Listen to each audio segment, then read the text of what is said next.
Hi friends, welcome to my channel. Subscribe, like, share and comment ಮಾಡಿ. ಇದು ಮೂಲಂಗಿ ಒಂದು ಸ್ವಲ್ಪ ತೊಗೊಂಡಿದ್ದೀನಿ. ಮೂಲಂಗಿ ಪರೋಟ ಮಾಡೋದಕ್ಕೆ ಅದಕ್ಕೆ ಸ್ವಲ್ಪ ಕೊತ್ತಂಬರಿ ಸೊಪ್ಪು, ಅದಕ್ಕೆ ಸ್ವಲ್ಪ ಧನಿಯಾ ಪೌಡರ್ ಹಾಕ್ಕೋತೀನಿ, ಸ್ವಲ್ಪ ಅಚ್ಕಾರದ ಪುಡಿ, ಸ್ವಲ್ಪ ಸಾಲ್ಟು,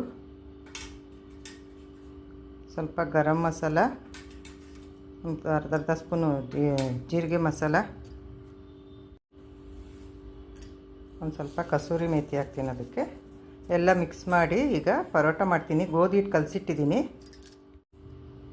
ಇದೆಲ್ಲ ಮಿಕ್ಸ್ ಮಾಡ್ತೀನಿ ಪರೋಟ ಮಾಡೋದಕ್ಕೆ. ಇದಾಗಿದೆ. ಚಪಾತಿ ಒಸ್ತಿದ್ದೀನಿ, ಅದರೊಳಗಡೆ ಮಸಾಲೆ ತುಂಬ್ತೀನಿ, ತುಂಬಿ ಮತ್ತೆ ಒಸಿತೀನಿ. ಹೆಂಚ್ಕಾದಿದೆ, ಈಗ ಪರೋಟ ಹಾಕ್ಕೋತೀನಿ. ಅದಕ್ಕೊಂದು ಸ್ವಲ್ಪ ಎಣ್ಣೆ ಸವರ್ತಾಯಿದ್ದೀನಿ, ಒಂದು ಅರ್ಧ ಸ್ಪೂನು. ಈ ಕಡೆ ಚೆನ್ನಾಗಿ ಬೆಂದಮೇಲೆ ಮತ್ತೆ ತಿರುವಾಕೋತೀನಿ. ತಿರುವಾಕೊಂಡಿದ್ದೀನಿ, ಒಂದು ಸ್ವಲ್ಪ ಎಣ್ಣೆ ಹಾಕ್ಕೊತೀನಿ.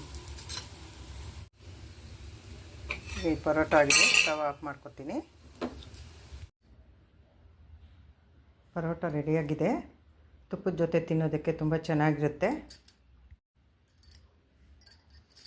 ಮನೆಯಲ್ಲಿ ಮಕ್ಕಳು ತಿನ್ನೋದಿಲ್ಲ ಅಂತಾರಲ್ಲ ಮೂಲಂಗಿನ, ಅವ್ರಿಗೆ ಮೂಲಂಗಿ ಪರೋಟ ಈ ಥರ ಮಾಡಿಕೊಟ್ರೆ ಅವರು ಚೆನ್ನಾಗಿ ತಿಂತಾರೆ.